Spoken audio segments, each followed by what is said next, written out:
Hampshire.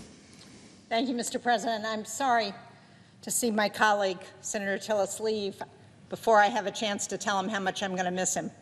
And we have worked together on a number of things, including the Senate NATO Observer Group, and he's been a great partner, an excellent senator, and I'm sorry to hear that he's not going to be staying in this body. But, Mr. President, I'm really here on the floor to oppose the reconciliation bill that we're considering today.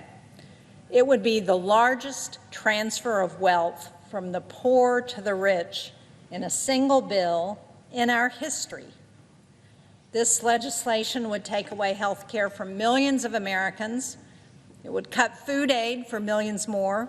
It would raise household energy and health care bills, and it would add trillions to the debt, all to give the top not just 1%, but the top 0.1% of people who make more than $2.5 million a year an extra $250,000 a year. At a moment when Americans are struggling with the high cost of living, this bill will take money out of the pockets of working people, the average household making less than $50,000. That's 30% of Americans. So 30% of Americans will lose about $700 a year from this bill. Now, here are some of the ways that it hurts middle-class Americans, the people who I'm very proud to represent in New Hampshire. Somehow the Senate took the bad bill, or what I thought was a bad bill, from the House, and they made it much, much worse. This bill is the largest cut to health care in American history. In total, the bill proposes more than $1 trillion in cuts to Medicaid and the Affordable Care Act.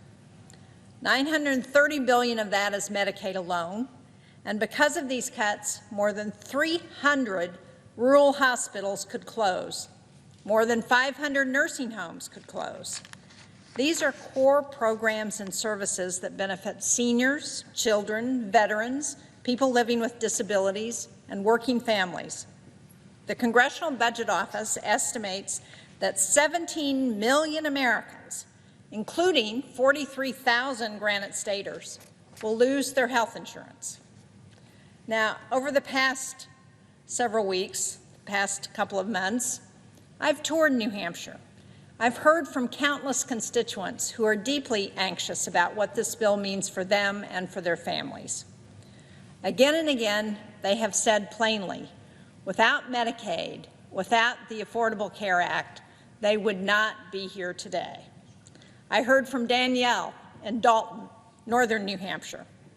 Danielle is a proud mother of 3 sons, 2 of whom have autism.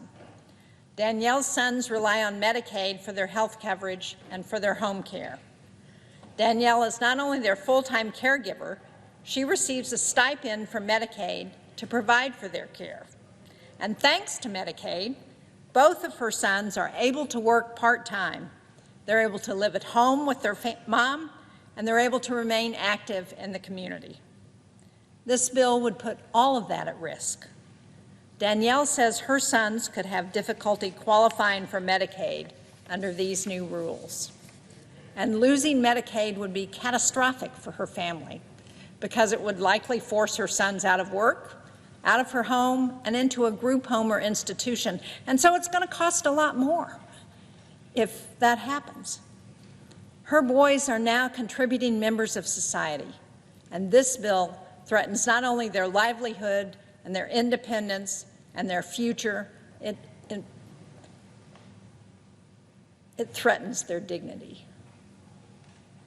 I heard from Sean in Claremont. Sean shared with me his story of addiction to alcohol, cocaine, and heroin, and his long road to recovery. After several near-death experiences, he found stability in a sober living home and enrolled in Medicaid.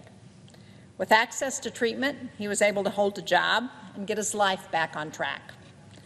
He eventually opened his own sober living home, Hope to Freedom, where he now helps others suffering from addiction so that they can enroll in Medicaid and begin their own journey to sobriety.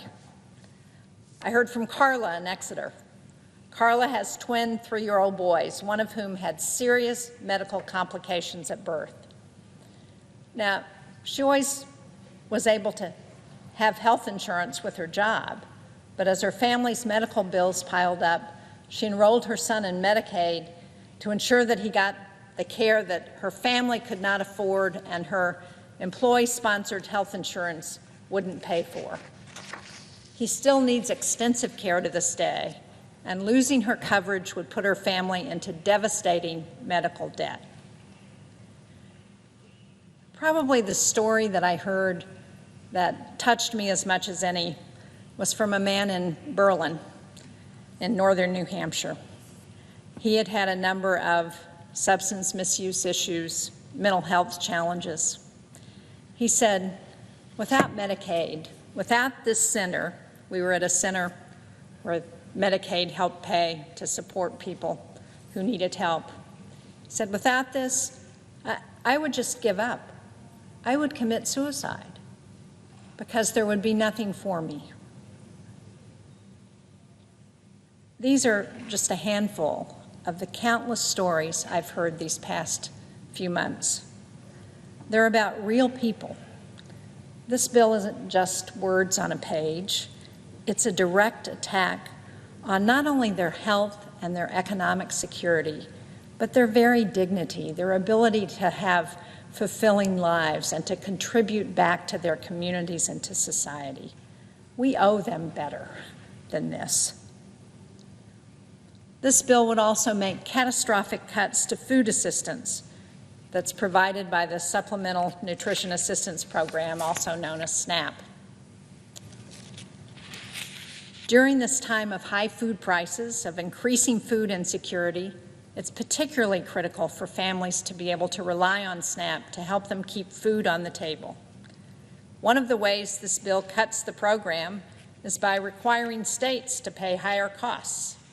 Now, as the former governor of New Hampshire, I can tell you how much of a burden this is on our state's budget.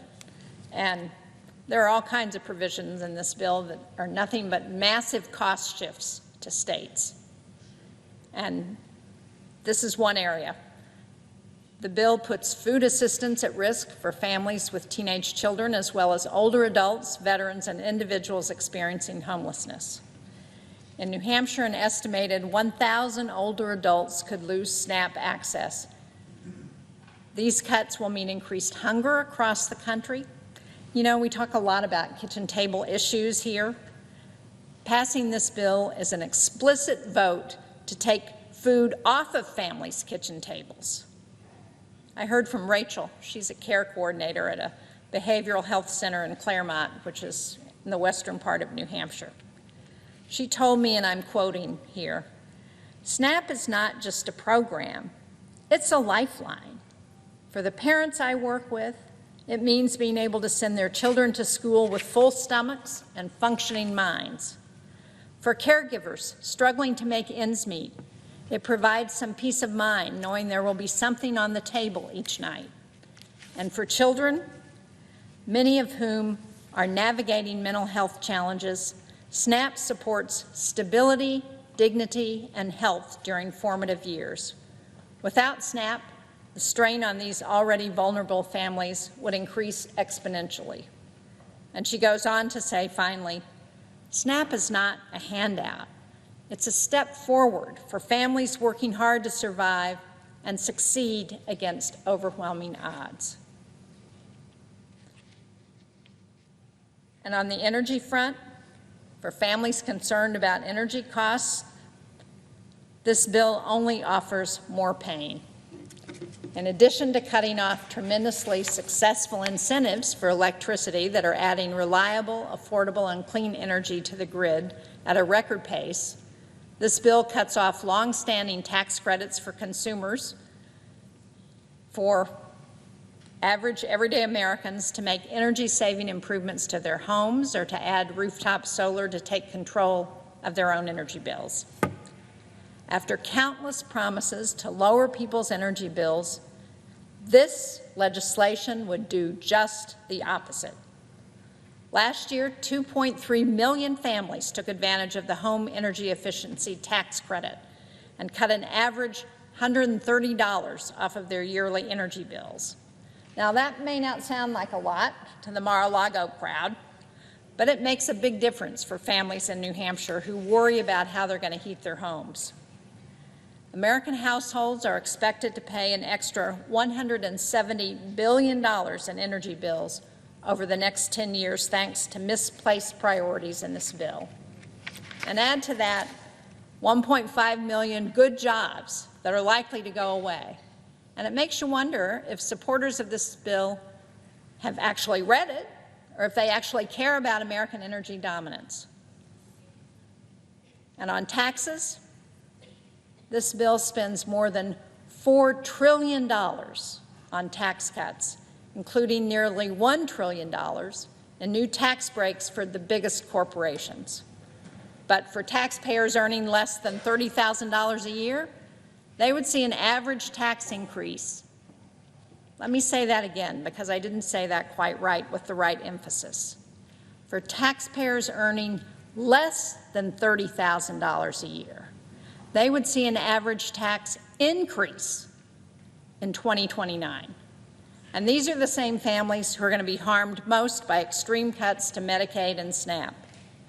Families making under $50,000 are likely to be worse off, and some could lose more than $1,500 a year under this bill.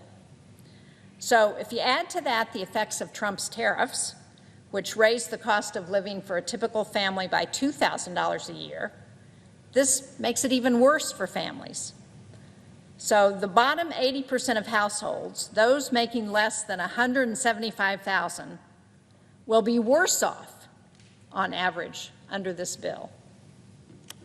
Now, I've talked about how this bill makes families pay more for health care, for energy and food, in order to give more money to billionaires.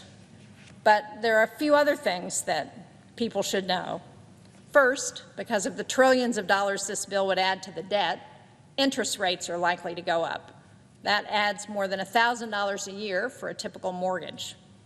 This bill makes it harder for students to afford the cost of college, and it removes debt protections for students who have been defrauded by their schools. And this bill actually tries to prohibit states from regulating AI for the next 10 years, making it that much harder to keep our kids safe online and to protect jobs from being lost to the use of this technology. You know, I was first elected to the New Hampshire State Senate more than 30 years ago. This bill that we're considering today would do more harm to more people than any other law I have seen in my entire time in public office. This bill makes having a family more expensive by raising the costs of energy, health care, and education. This bill takes food and health care away from seniors and families, and it does all of that. It does all of that to give trillions of dollars more to corporations and to the wealthiest, and it explodes our deficit in the process. That's not what the people of New Hampshire are asking for, and it's not what Americans deserve. And so to my colleagues in the Senate, I say this. At a moment when Americans are feeling squeezed by the cost of living, we should be doing something about that. Instead of gutting health care to pay for tax cuts, we should be expanding access to affordable quality care. Instead of turning our backs on working parents, we should be making housing more affordable, and we should ensure that every child has access to high-quality, affordable early education. Instead of cutting nutrition programs, let's make sure that no child in America goes hungry. Instead of driving up food and energy prices, let's invest in the programs that help American families succeed. President Trump calls this the big, beautiful bill, but it is a big betrayal of the American people. There's nothing beautiful about taking away health care and food from working families to give more money to billionaires. So I intend to vote against this legislation, and I urge all of my colleagues to do the same. I yield the floor. Mr. President. Senator